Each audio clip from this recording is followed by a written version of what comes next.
I think I'm centered. I think I'm lined. Okay. Hey, everybody. What's going on?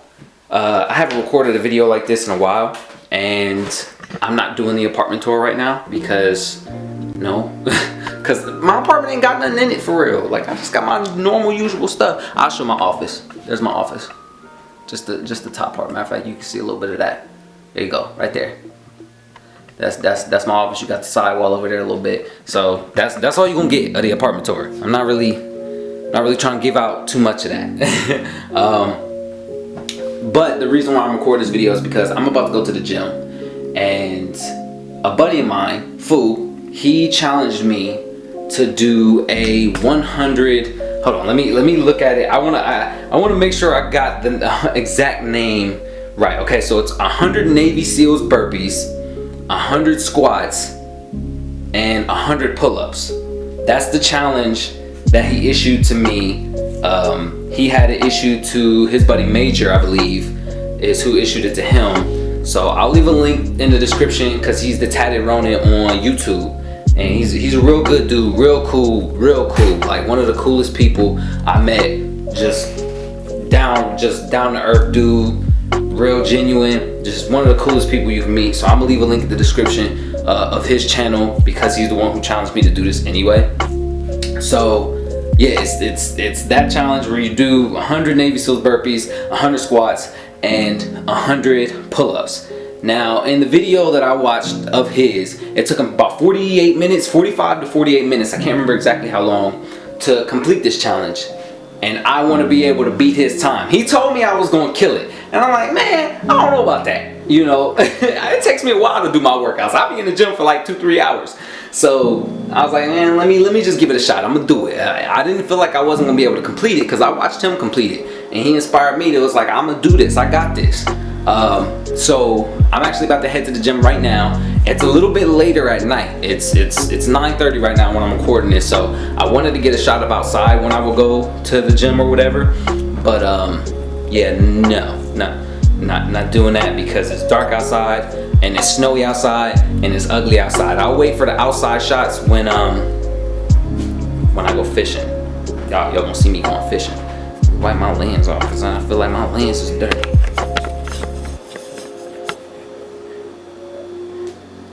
Better? Y'all be alright. So yeah, I'm going to the gym. 100 Navy SEALs burpees, 100 squats, 100 pull-ups. Shout out to Tatted Ronin. And yeah, I'm gonna see y'all at the gym. So I'm gonna cut this and y'all gonna see me at the gym. Can I do the snap finger thing? I feel like it's not gonna work. It's not gonna look good. So I'll see you at the gym. Cut. Future Daquan, cut. Cut the video. What are you doing? Cut the video. Stop making me look like. Okay, we're here at the gym. We made it. There's nobody in here, so I can go maskless for my challenge since there's nobody in this room with me. And I don't believe anybody's coming in here. It's almost 11 o'clock at night. My gym doesn't close, so yeah, I keep making sure nobody's gonna come back here because I feel like I'll be pretty embarrassed to be having a camera doing like a vlog or whatever. I'm super self-conscious right now. So yeah, like I said, this is the 100 burpees, well, 100 Navy SEAL burpees, 100 push-ups, and 100 squats. No, 100 pull-ups and 100 squats challenge.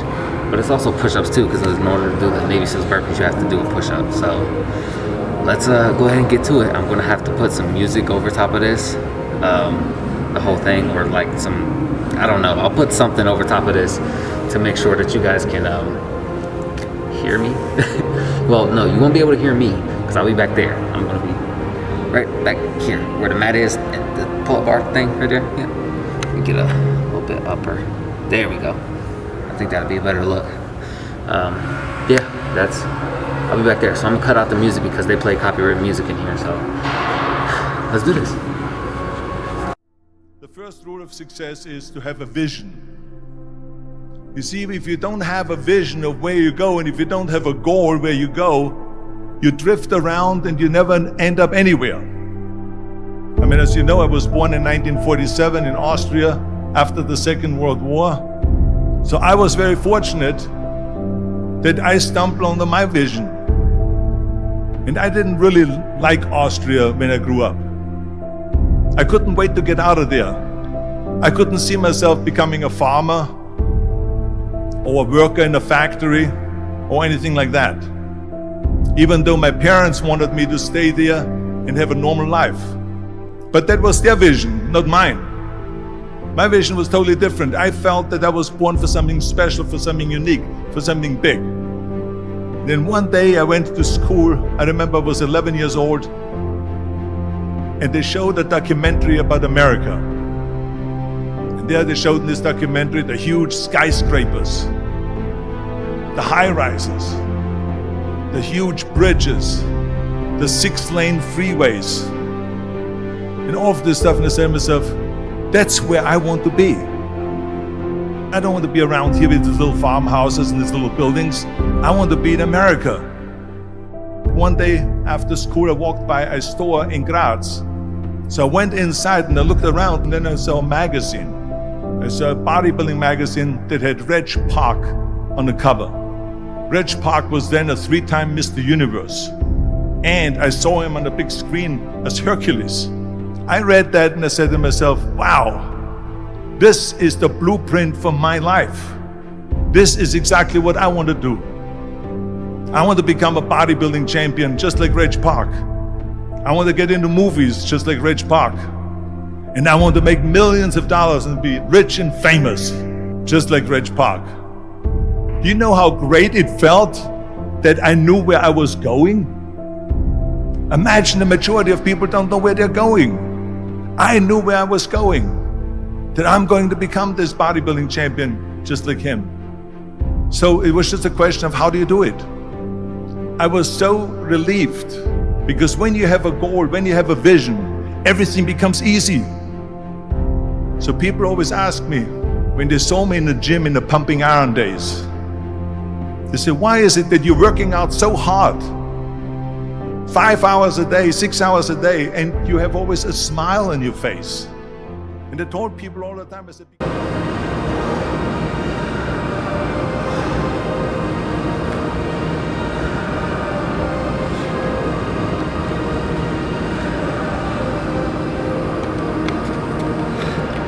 make sure to stay hydrated. Keep water in you. That was only the first set. I decided I was going to break it down into 10, 10, and 10. But it's got the blood flowing. I like it. Feels good. I'll keep my water in me.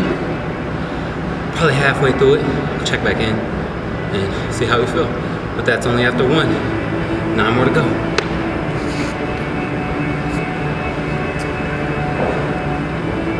because to me, I'm shooting for a goal. In front of me is the Mr. Universe title. So every rep that I do gets me closer to accomplishing that goal, to make this goal, this vision turn into reality. Every single set that I do, every repetition, every weight that I lift will get me a step closer to turn this goal into reality. So I couldn't wait to do another 500-pound squat. I couldn't wait to do another 500-pound bench press. I couldn't wait to do another 2,000 reps of sit-ups. I couldn't wait for the next exercise. At the age of 20, I went to London and I won the Mr. Universe contest as the youngest Mr. Universe ever. And it was because I had a goal. So let me tell you something, visualizing a goal and going after it makes it fun. You got to have a purpose no matter what you do in life.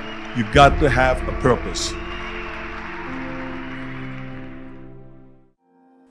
74% hate their job in America. Now, there is not much different when you come to Europe. The majority of people don't like what they're doing because they're really not doing it because they didn't have a goal and they followed this goal. They just aimlessly drift around, and then all of a sudden there's a job opening, so they get that job because you have to work. But then when you work, it's a chore. It's work. It's not fun. So if you think about only a quarter of the people really enjoy what they're doing in life. That is unbelievable if you think about it. So I felt so blessed that I knew what I was doing. It's like a medical student that studies and knows he wants to become a doctor. You know where to go. And the same thing is also in politics. I remember that in politics, I had a very clear vision that I will be the leader of California. That's as far as I could go because I was not born in America, so I could not run for president. So being the governor of the fifth largest state, I should say the largest state, the fifth largest economy in the world, was for me really the ultimate title, the ultimate accomplishment in politics. So even though people came up to me and says, why don't you go and run for something smaller, you're never gonna make it. I ran for governor and then 2 months later I became governor of the state of California. Again, because I had a very clear vision what I'm gonna do with California. So that's rule number one, have a vision. Rule number two is, don't listen to the naysayers. Don't listen to the naysayers.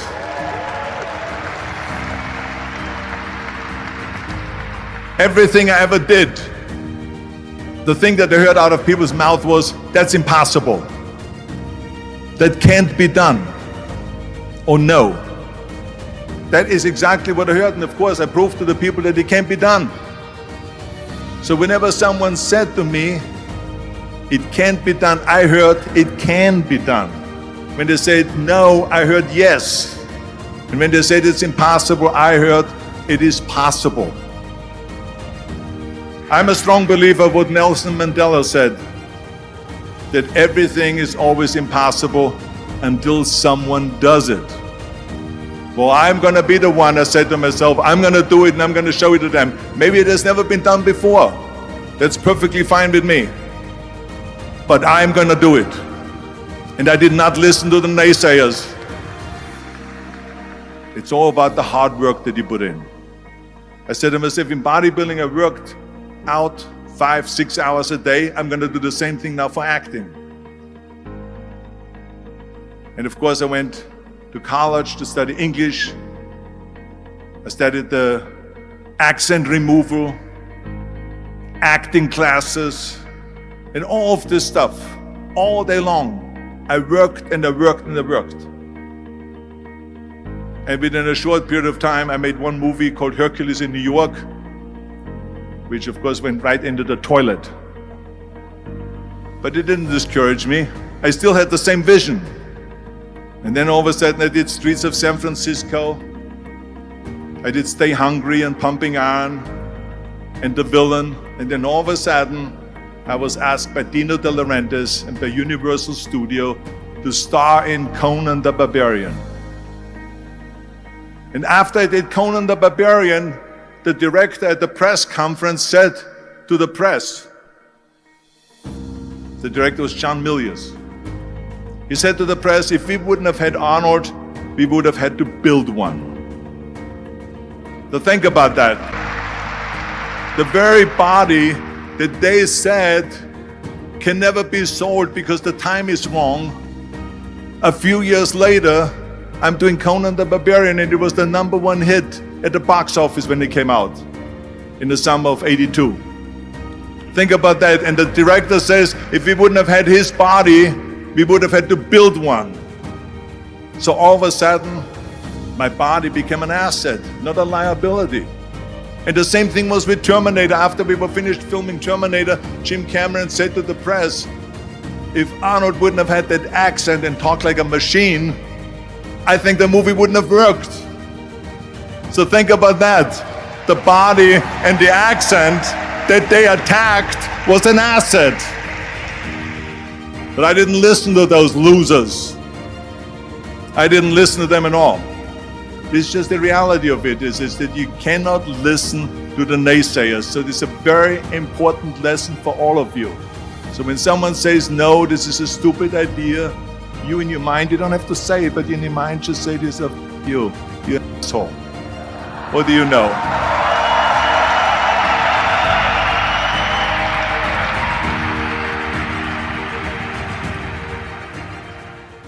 I I found that nothing in life is worthwhile unless you take risks.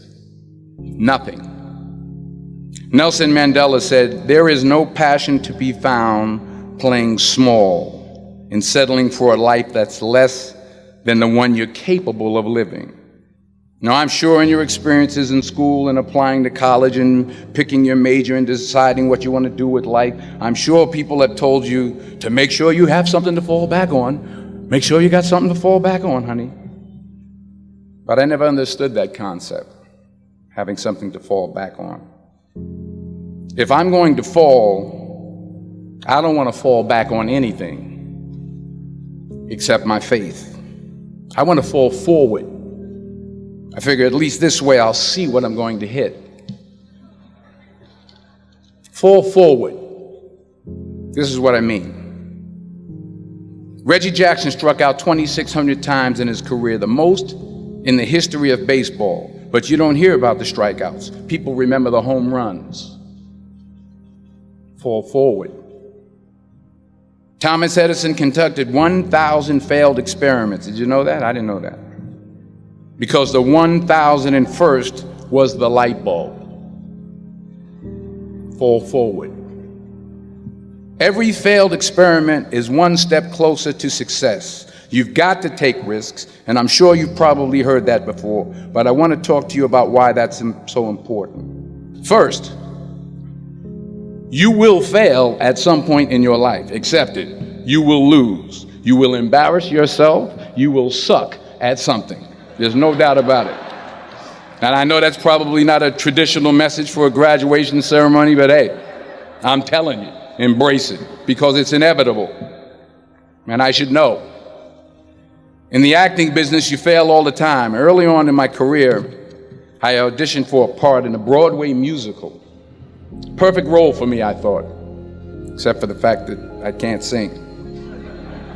So I'm in the wings, I'm about to go on stage, but the guy in front of me, he's singing like Pavarotti. He's just, and he's just going on and on and on, and I'm just shrinking, I'm getting smaller and smaller. So they say, "Oh, thank you very much, and you'll be hearing from us." So I come out with my little sheet music, and it was Just My Imagination by the Temptations. That's what I came up with. So I hand it to the accompanist, and she looks at it and looks at me and looks out at the director and was like, "All right, they're on."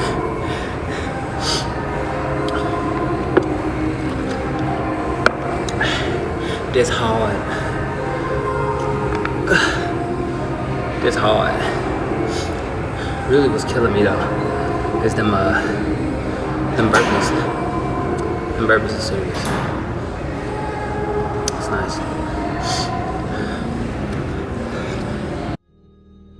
Nice. So I start, I'm gonna sing. I'm like, it's just my imagination once again, and then coming away with me. And I'm not saying anything, so I'm thinking I'm getting better. So I start getting into it. It was just my imagination. Running. This, oh yeah, thank you very much, Mr. Washington. Thank you. So I assumed I didn't get the job. But the next part of the audition, he called me back. The next part of the audition is the acting part of the audition. Now I'm like, hey, okay, maybe I can't sing, but I know I can act. So they pair me with this guy, and again, I didn't know about musical theater. And musical theater is big, so they can reach everyone all the way in the back of the stadium. And I'm more from a realistic, naturalistic kind of acting where you actually talk to the person next to you. So I don't know what my line was. My line was, well, hand me the cup. And his line was, well, I will hand you the cup, my dear. The cup will be there to be handed to you. I said, oh, okay. Well, should I give you the cup back? Oh, yes, you should give it back to me because you know that is my cup and it should be given back to me. I didn't get the job. But here's the thing. I didn't quit. I didn't fall back. I walked out of there to prepare for the next audition, and the next audition, and the next audition. I prayed. I prayed, and I prayed. But I continued to fail, and fail, and fail. But it didn't matter, because you know what? There's an old saying, you hang around the barbershop long enough, sooner or later you're going to get a haircut. So you will catch a break, and I did catch a break. Last year, I did a play called Fences on Broadway. Someone talked about it. Won the Tony Award. And I didn't have to sing, by the way. But here's the kicker. It was at the Court Theater. It was at the same theater that I failed that first audition 30 years prior. The point is, every graduate here today has the training and the talent to succeed. But do you have the guts to fail? Here's my second point about failure. If you don't fail, you're not even trying. I'll say it again. If you don't fail, you're not even trying. My wife told me this great expression. To get something you never had, you have to do something you never did. Les Brown's a motivational speaker. He made an analogy about this. He says, imagine you're on your deathbed, and standing around your deathbed are the ghosts representing your unfulfilled potential. The ghost of the ideas you never acted on. The ghost of the talents you didn't use. And they're standing around your bed, angry, disappointed, and upset. They say, we came to you because you could have brought us to life, they say. And now we have to go to the grave together. So I ask you today, how many ghosts are going to be around your bed when your time comes? You've invested a lot in your education, and people have invested in you. And let me tell you, the world needs your talents. Man, does it ever. I just got back from Africa like 2 days ago, so if I'm rambling on, it's because I'm jet lagged. I just got back from South Africa. It's a beautiful country, but there are places there with terrible poverty that need help. And Africa is just the tip of the iceberg. The Middle East needs your help. Japan needs your help. Alabama needs your help. Tennessee needs your help. Louisiana needs your help. Philadelphia needs your help. The world needs a lot, and we need it from you. We really do. We need it from you young people. I mean, I'm not speaking for the rest of us up here, but I know I'm getting a little grayer. We need it from you, the young people. So you got to get out there. You got to give it everything you got, whether it's your time, your talent, your prayers, or your treasures. Because remember this, you will never see a U-Haul behind a hearse. You will never see a U-Haul behind a hearse. You can't take it with you. The Egyptians tried it, and all they got was robbed. So the question is, what are you going to do with what you have? I'm not talking about how much you have. Some of you are business majors, some of you are theologians, nurses, sociologists. Some of you have money, some of you have patience, some of you have kindness, some of you have love. Some of you have the gift of long suffering, whatever it is, whatever your gift is. What are you going to do with what you have? All right, now here's my last point about failure. Sometimes it's the best way to figure out where you're going. Your life will never be a straight path. I began at Fordham University as a pre-med student. I took a course called cardiac morphogenesis. I still can't say it. Cardiac morphogenesis. I couldn't read it, I couldn't say it, I sure couldn't pass it. So then I decided to go into pre-law, then journalism. And with no academic focus, my grades took off in their own direction. Yeah, down. I was a 1.8 GPA one semester, and the university very politely suggested that it might be better to take some time off. I was 20 years old. I was at my lowest point. And then one day, and I remember the exact day, March 27th, 1975. I was helping my mother in her beauty shop. My mother owned a beauty shop up in Mount Vernon. And there was this older woman who was considered one of the elders in the town. And I didn't know her personally, but I was looking in the mirror, and every time I looked at the mirror, I could see her behind me, and she was staring at me. She just kept looking at me. Every time I looked at her, she kept giving me these strange looks. So she finally took the dryer off her head and she said something I'll never forget. First of all, she said, "Somebody give me a piece of paper, give me a piece of paper."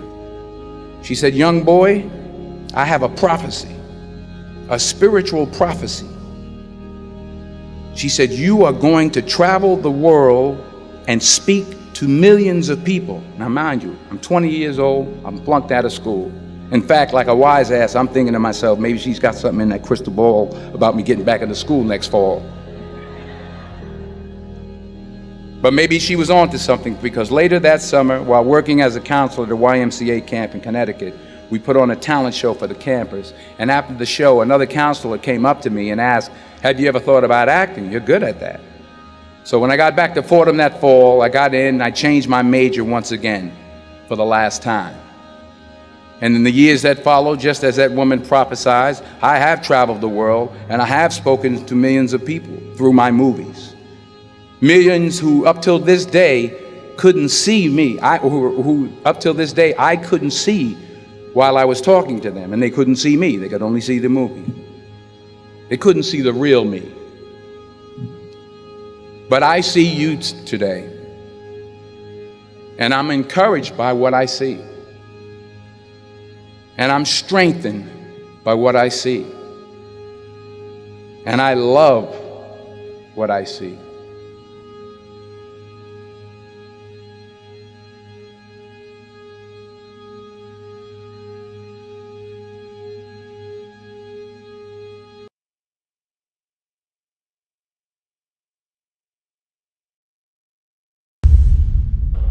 Truth be told, every champion has felt it.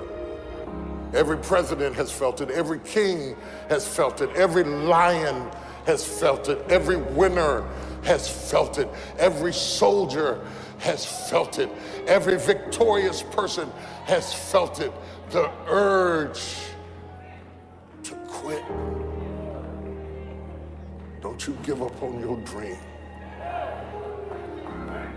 I don't care if you don't have the money, and you don't have the help, and you don't have the family for it, and you don't have the background for it, and you don't have the friends for it.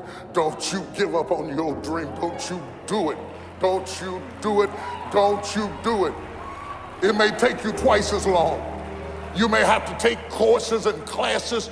You might not read as fast. You might not move as quick. You might not have as much, but don't you quit. I think all of us have to recognize that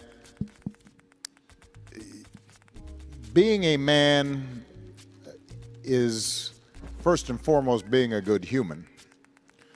And that means being responsible, being reliable, working hard, being kind, being respectful, being compassionate.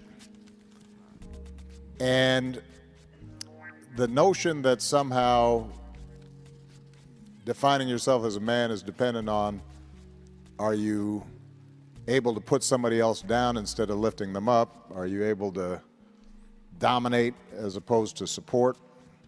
That is a old view, and a view that thankfully I see a lot of young people rejecting. What we want to do is create a space in which young men of color and young men generally don't have to feel as if, for me to be respected and admired in my community, I've got to act a certain way. So we have to constantly lift up examples of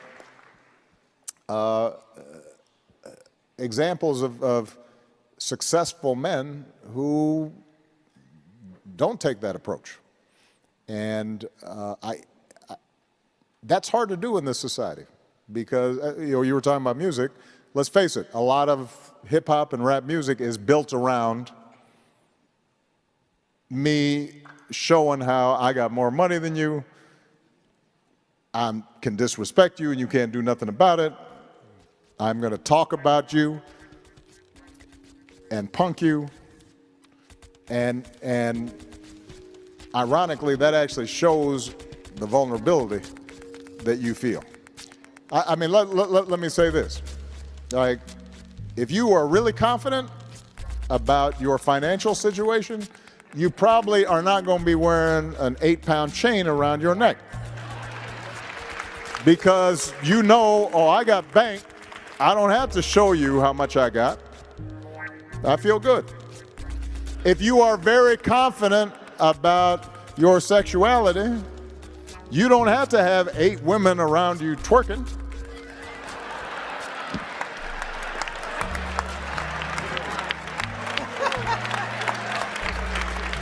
I mean, why are you all like, you seem stressed that you got to be acting that way? Because I've got one woman who I'm very happy with. Right? Dude screamed to me the other night, "Hey, Will, I want to be an actor, man. I want to be an actor just like you." You know, usually people say stuff to me like that. I'm like, "Yeah, man, you know, you do is give them an encouraging word." But I was just sitting in here thinking, and it dawned on me, 99% of people that say stuff like that are not willing to do what it takes to make their dreams come true. The Marines have a saying, everybody wants to go to heaven, but nobody wants to die. And that's just real. At the center of bringing any dream into fruition is self-discipline. You know, something as simple as food and eating. It's not about your body as much as it is about your mind. It's getting command of your mind to be able to choose actions that are in your own best interest. Every day, we are choosing shit that's not in our own best interest, right? So if the world is attacking you and the world wants to fight you and the world's trying to hold you down, so you're gonna kick yourself in the balls? So you're gonna stop yourself from getting what you dream. Self-discipline is the center of all material success. You cannot win the war against the world if you can't win the war against your own mind. What does it mean to be a man? It means everything to me. It means everything to me. It is the ultimate in sacrifice. It's that guy that literally puts everything before himself. Everything before himself. Family, responsibility. Literally, you're the foundation. Which is why I talk about you have to make sure that you're ready to be a man and have a family and take on these responsibilities of life, because you literally have to shoulder so much of the suffering. You don't want to see your wife suffer.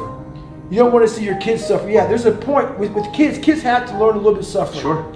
It's important. But you want to make sure you have the answers. If you don't have the answers, you make sure that you know how to get the answers. You want to make sure that you have the money. You want to make sure that you don't put your family in a situation that they're in dire straits or you make these fucked up moves. And so it's the biggest responsibility in the fucking world. It is the biggest responsibility in the fucking world, which is why I'm always talking about be uncomfortable. Do something that sucks every day, because you're constantly trying to sharpen that sword as a man. And the sword is your fucking brain. Because you have to shoulder more than your share of the fucking task.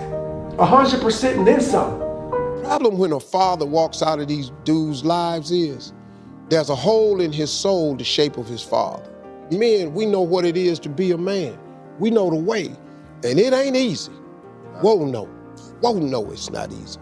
But we know what it is. But these men, see, I didn't ask them which one of y'all make enough money to mentor. I didn't say which one of y'all famous enough to mentor. The greatest men I ever know ain't got no money. The greatest man I ever met, Martin Luther King, was not a rich man. Come on, man, this was just the greatest. My father was not a rich man, he was just the greatest, so I got to worry. It's a whole lot of dudes ain't had their daddy, but it's a whole lot of dudes up here to know how that feel. Men don't have these opportunities to talk. Because where we from, man, we black men, we men of color. Our culture is hard. Latino men, hell, men, period.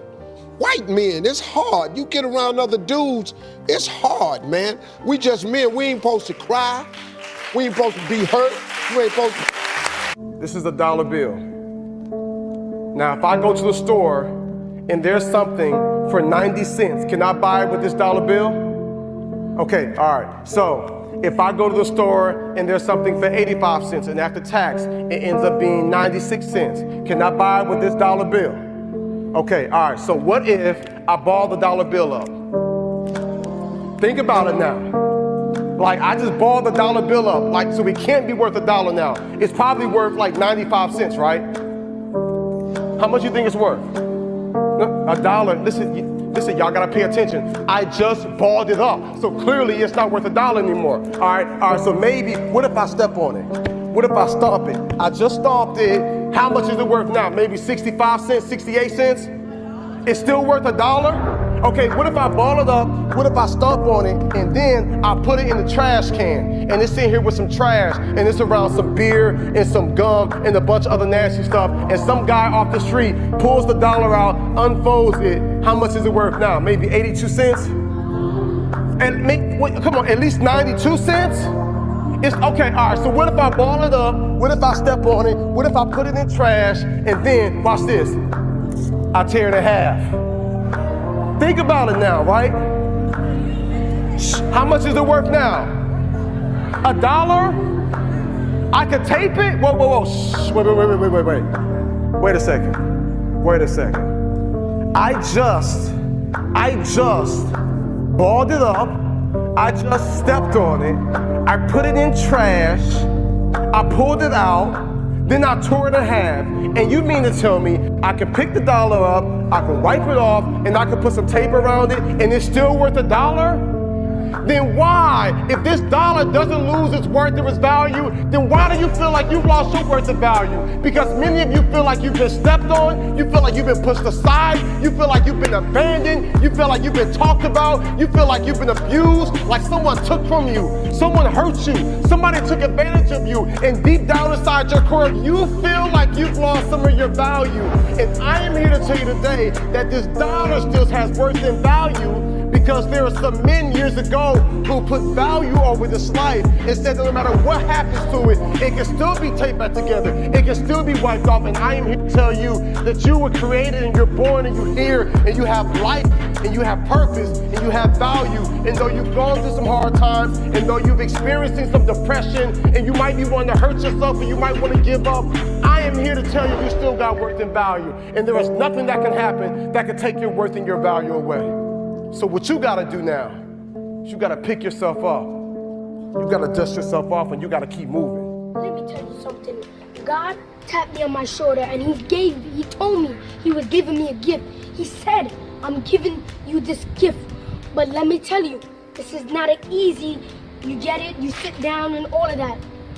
This is you work, you put in work, you fight, you're dedicated to do this job, right? He told me that this job won't be easy because I have to fight for what I want.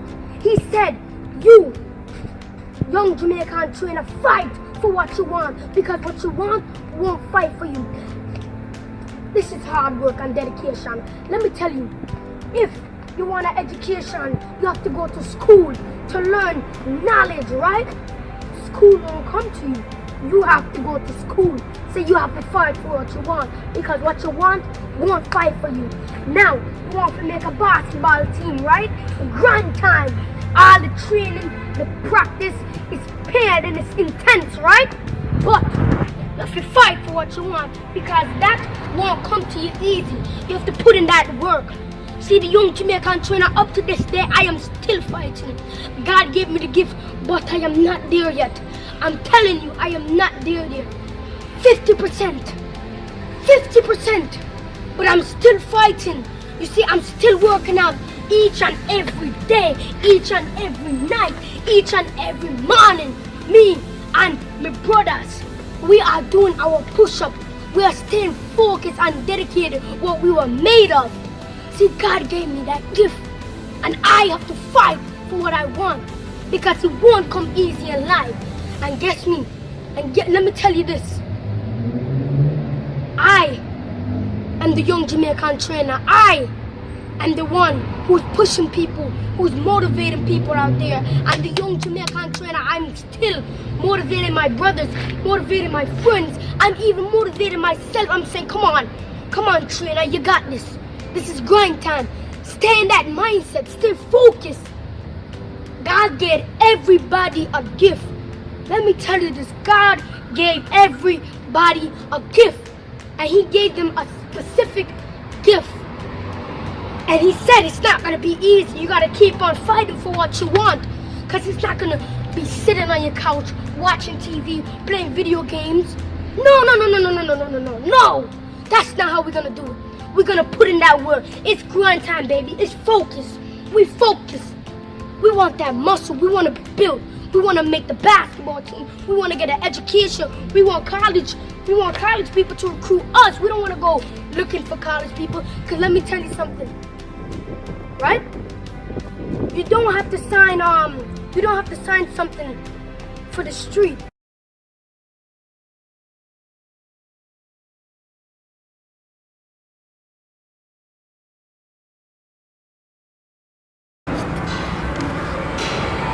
They literally sat here talking behind me for like 15, 20 minutes. I just had to sit here and wait politely for them to leave. Thankfully, it gave me a break, but I wanted to get this done. But they just sat here. You need that education. You need that education to go to college. You need to reach far. The one on the floor. Come on. Because whatever sport, whatever thing you want to play, it's just you got to go elementary, middle school, high school, then go to college. You want people to say, oh no, you're not smart enough to come to college. You're not allowed to go shirtless in here, but I'm doing it anyway. Let's go. Sorry for my mistakes.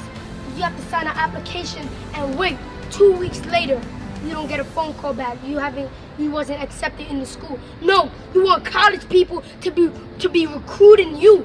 That they're gonna see how smart you are, how intelligent, the big words you use, right?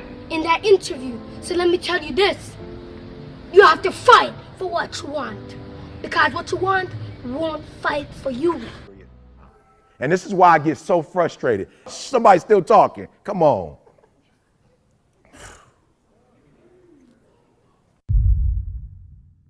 Bro, I promise you, I love you, bro. Listen to me very closely. They pay me $50,000 to $100,000 when I speak to corporate America. I go to a basketball program, they pay me good. I ain't getting a dime here. I'm here because I love you. But I'll be darned if I come here for free and you disrespect me. I ain't 20 years old. I ain't 19 years old. I'm a grown man. I'm here because I love you. I'm here because I love y'all. They ain't pay me a dime. As a matter of fact, I came and used my influence to raise money so a group of kids can go to Costa Rica. I'm not here to get nothing. I'm here to give you something. I'm not here to take nothing from you. I'm here to give you something. And listen to me closely. When people love you, you don't do them like dirt. When people care for them, you don't disrespect them. You ain't got but a few people who care about you in this world. Didn't you hear what I just said? You in the wrong place. You gonna get shot and killed, and ain't nobody gonna go to jail for it. Ain't nobody gonna go to jail for it. Ain't nobody gonna do no time for it. So the few people who you do have that care, you can't treat them like garbage. You can't disrespect the people that's trying to look out for you. Because you ain't got you ain't got a lot of dudes. Look me up. You ain't got a lot of dudes that do what I do that's coming to your school. No disrespect. The dude you listening to my man and jamming to his album, he ain't coming here. And I just heard we had a rapper here last night. How many schools did he go to? How many elementary schools? He came and took your money, but he didn't invest nothing back into you. And you're gonna have the nerve to laugh and joke when teachers trying to teach you? You got the nerve to act a fool when somebody cares about you? You talking while I'm talking? Do you know if I go to a Jewish school, them kids quiet. If I go to a white school, them kids quiet. If I go to a Latino school, they quiet. The only kids that disrespect me is black kids. That's it. My own are the only ones that disrespect me. I walk in any other school, they like, there go E.T., we taking notes. I come home, you talking. You capping jokes. You think something funny. Look how we living. Ain't nothing funny. Ain't nothing funny, y'all. Look, when I got my PhD, what embarrassed me, I'm in there, they asking me like, what's wrong with our urban schools? Like, why you asking me? I'm in classes like you in class. The teachers want to know, professors want to know, well, why are your kids, what's the problem in the school system? I'm embarrassed, y'all. I'm a grown man. I'm embarrassed that they talk about y'all. And you know why I'm embarrassed? Because what they don't know is you ain't even trying when you take the test. You didn't give your best. They think you dumb. You ain't dumb. You can't take our people from Africa and put us in the diaspora and spread us all over the world and we survived slavery and we can't pass the test? Come on. I ain't stupid. You take everything from us and we still survive? And you gonna tell me we can't learn how to write? Have you lost your mind? We are survivors. That's all we do is survive. And you gonna come and tell me you can't take a test. No, you can take the test. The problem is when you take the test, you barely take the test. I challenge you to go in there and get that doggone piece of paper and that pencil and do your best. I challenge you. I challenge you to go to class and act like you got some sense. Ain't nobody got to put you on medicine. You know how to sit down and shut up. You do it when you're watching video. The people you are hanging out with are not your friends. I want you to ask yourself this question. Are they raising you up or pushing you down? Are they helping you grow or holding you back? You have something special inside of you. I can see it. But I feel like the people you hang around, they have their own agendas. And I've had people like this in my life before. People who wanted to get close to me, use me to get what they wanted, and then once they got it, they left. So you can't call everybody your friend. The word friend comes from a European word, friend, meaning to love. These people, they don't love you. They don't belong in your squad. A squad is a team of people who you go to war with. They fight with you. You fight with them. You fight together. See, a true friend isn't somebody who makes your problems disappear, but they are the ones who won't disappear when you face problems. See, fake friends are like shadows. They're around you during the brightest times, but they disappear during the darkest times. So I'm gonna tell you this, it's better to walk alone at night than with a fake friend in the light. Better an enemy attack you than a fake friend hug you. See, I know sometimes it's fun hanging out with them. You laugh, you joke, but see, that don't mean much. It's easy to be friends when things are going well, but what about when things ain't going well? Oprah said, everybody wanna ride with you in a limo, but what about when that limo breaks down and it's cold? Who's gonna be there with you on the side of the road? Who's gonna be there to carry your bags with you as you gotta walk home? You know, this revolution is filled with so many ironies, really. First you tell us that it is manly to keep your word. All right, if you are a man, you keep your word. And now all that the black people in this country are demanding, and even the black people in the whole world are demanding, is that you keep your word. You told us we were free. Well then, show us that we're free. You told us that there is justice, equality for all in this country. Well then, stick to your word and let us see the justice and equality for all. Or else admit to us that you're not a man, you're a worm, you're afraid of us, you're afraid to give us equal stand. You're afraid that if you give us equal ground that we will match you and we will override you. And if that's what you're afraid of us, then tell us that just what you're afraid of. But don't keep hiding it from us and holding this up to us, and every time we ask you for something, you give us a little bit of something, and it's all tokenism. We don't want tokenism. And there are most black men in this world that don't want charity. And yet still every time we ask you for something, you give us a little piece, a little piece. You're playing games with us. We're not children. We're big men. I've seen my father have to put up with all kinds of stuff. He was a big man. He raised a family. He went down south, and he had to go around to the back door with his wife. We're not asking for anything. We're not asking for any favors. All we want is what's ours. Now, there are many black veterans who are coming back, and they're mad. They're angry. Do you think that they're going to sit down through this? Our fathers didn't have the knowledge that we have. They sat through it. But there are other black youth that are not going to sit through it. We know about Che. We know about Fanon. We've read the books of our revolution. We've listened to Mao and his quotations. We know where we stand. We're not going to sit for it. We're asking, and if we ask and we don't get, we're prepared to stand up and take it. If I ask a man, I tell a man I am hungry. I tell him I am cold.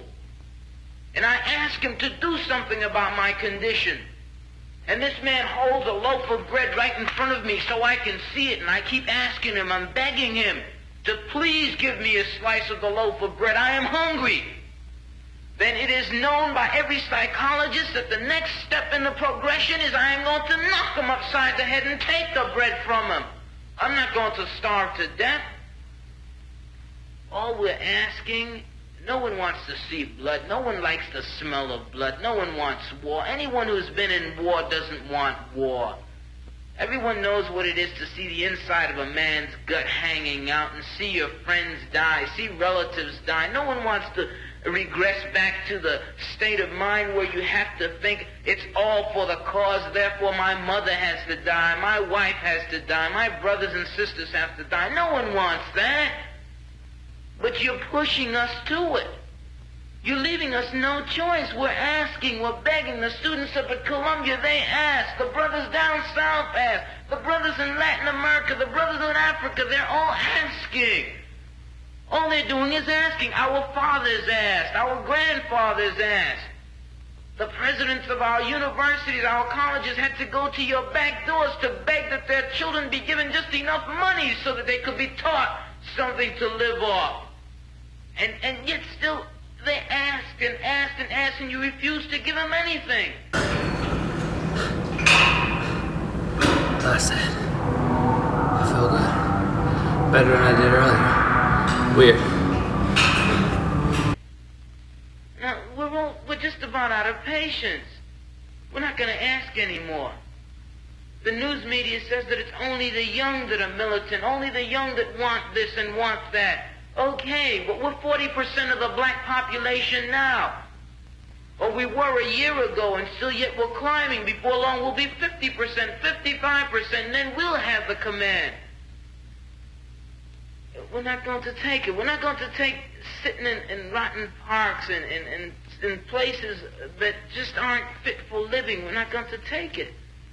There's a limit to a man's patience, and everyone knows that God, Christ, heaven, everyone knows that what we're asking is not $1 million. All we're asking for is humanity. We're asking to be allowed to live like human beings. And God, you tell us that this is too much to ask. You're sick. You're definitely sick. How can you tell me that it's too much to ask to be a human being? One day, my 6-year-old son came home from school upset. He slammed his backpack down and he yelled out, "It's not fair." I said, "Young black man, life's not fair." He said, "Yeah, Dad, but you don't understand. Every time I go to school, this white kid challenges me to a race." He began to explain how the white child set the race up, how his starting position was 50 paces from the swing sets, and how my son's starting position was 450 paces from the swing sets. First one to the swing sets would win. On your mark, get set, go. My son would run as hard and as fast as he could, but he could never make it to the swing sets before that white child. This happened day after day, and eventually the white child looked at my son confused and he said, "What's the matter with you, boy? Maybe you should try harder. Maybe you should do more. Maybe you should do better. What are you, lazy?" My son responded in frustration. He said, "But you had a 400 pace head start." The white child smiled and said, "See, that's your problem. You always playing that pace card. Maybe you should stop making excuses." You see, at the precipice of the perception on how to improve the K-12 pathways to preeminence, the prejudices of the past have to be predominant in our processes of reform. Because useless is affirmative action if action towards the aforementioned isn't affirmed or mentioned. Because easing our entrance into collegiate education is to assume that our youth were proportionately prepared previously. Not so. So son, I'm gonna teach you how to run, black boy, run. When preparing for a race of this magnitude, it is imperative that you learn discipline. Ignoring the statistics that say that you are 25% less likely to graduate from high school, 7 times more likely to live in the poorest neighborhoods, 105 years behind the average white child in fundamental areas like reading. Just run, black boy, run. The training will become arduous, and it will quickly become obvious how easy it is to be tempted by things you don't need. Please do not be tempted by the sugary substances of society's comforts, for they will cause you to be dehydrated in ignorance and cramped in mediocrity. Run, black boy, run, because while you'll be yelling 2 Chainz, he'll be yelling 2 Chainz of restaurants. While you'll be next in line for the Jordans, he'll be next in line for promotions. Run, black boy, run. Instead, hydrate yourself with the pain of Reconstruction and sip from the formidable fountains of civil rights. Son, if you do this, I promise you will be successful. My son returned home from school a week later, angry as ever. He said, Dad, I did everything that you told me to do. I worked, I trained, I did everything, and I still didn't come in first place. I said, okay, son, but did you finish? He said, yeah, but I had to work 3 times as hard. But did you finish? Yeah, but I fell and I scraped my knee. But did you finish? Yeah, but all my friends left me and they stopped cheering for me. But did you finish? Yeah, but I'm in pain, Dad. But did you finish? Yeah, but I'm hurt, Dad. But did you finish? Yeah, but Dad, young black man, you finished. Regardless of the obstacles at the forefront of your obstacles, you handled a disadvantage that was systematically fault to you. Run, black boy, run. Not running through to the finish would diminish the efforts of the patriots of the past who placed you in this privileged position to even run in the first place. You better run, black boy, run. I demand that our reparations be given to us in the form of education so that our children's paces can be brought down to a more even placement. Then say that you're smarter than our sons. Then say that you're better than our daughters. Then say that you're more resilient than our people. Until the K-12 pipelines to preeminence is radically reformed through the process of reparations, our children will continue to be at a 400-pace disadvantage. Son, I may not get there with you, but if I know my God, and I do, one day you will get there. But until that glorious day when God opens up the heavens and enables our people to obtain that thing that we have fought for, that we have bled for, that we have died for 400 years, son, young black men, Morehouse men, you better keep them legs turning and ignore what the world tells you you should be. You better keep them arms pumping and ignore what the world tells you that you can't do. You better run, you better run, you better run.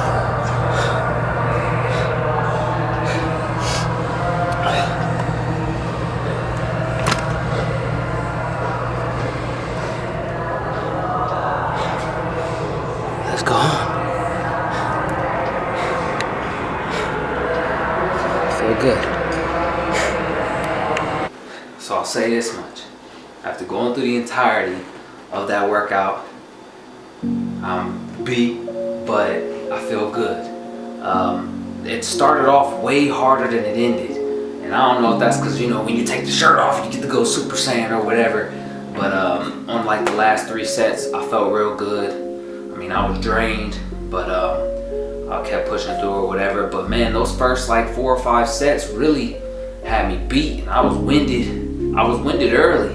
I don't know, maybe I just went in low energy and maybe I just wasn't feeling ready to go. Maybe it was because it's late. It's midnight right now because I had to wait, drive up there, drive back, all that good stuff. Because I left at like 10:30 or something like that. It was going on 11 o'clock when I left, so it wasn't too long, but it was a minute. So yeah, I mean, I'm feeling pretty good. Shout out to you, Tatted Ronin, aka fam. Fool. But yeah, I mean, I wouldn't have did this challenge if it wasn't for you, inspiring me, motivating me to get out there and record and get this challenge done. If you got any more challenges, I'm ready to meet you halfway, and if you can do it, I'm gonna try to get in there and get it done. I don't think I beat your time, so shout out to you for getting the time that you did. I think you get it at like 50 minutes. I'm right around like an hour, I think it took me an hour to do it. So like I said, I was super winded, man. I was beat up. It took me a minute. It might have took me more than an hour once I go over all the footage. I don't know. It probably took me an hour and 15, hour, 20 minutes. I don't know. I know it took me a while though. So what I'll probably do, unfortunately, I'm gonna have to leave this footage probably raw, unedited. I'm gonna just clip it together just so you can see the whole process of me being tired. I hate to show you the entire breaks, but I don't want to cut it and make it seem like I didn't take a 5-minute break here, a 30-second break here, a water break here, because I had to in order to keep my stamina.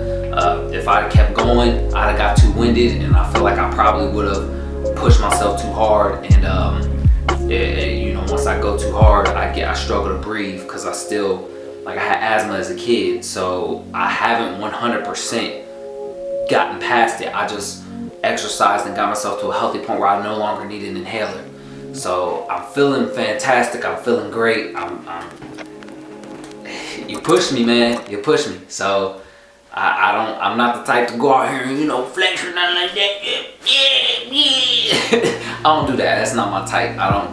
But I feel great. So thank you to Tatted Ronin once again. I'm gonna shout you out and I'm gonna put a link to Tatted Ronin's channel in the description. He does a whole bunch of like DIY at-home workouts. Dude be he'd take these 2 bottles and tape them to a stick and start benching them, like, you know, start curling them like this and be like, this, I did it, I created this, fill it with sand or something. You know, he crazy with it. I love the dude though. So big shout out to him. Go check his channel out if you're interested in anything fitness related and anything at home workout related. And if you like more videos like this, recommend some things you like to see me do, like to see me try. I had a lot of fun with this, man. This is probably one of my favorite types of videos to do. So I appreciate you guys coming out. I hope you had a good time, and I'm gonna see y'all in the next video. Peace. That's cringy. Don't do that, man. Just stop the roll. I done did this like twice today.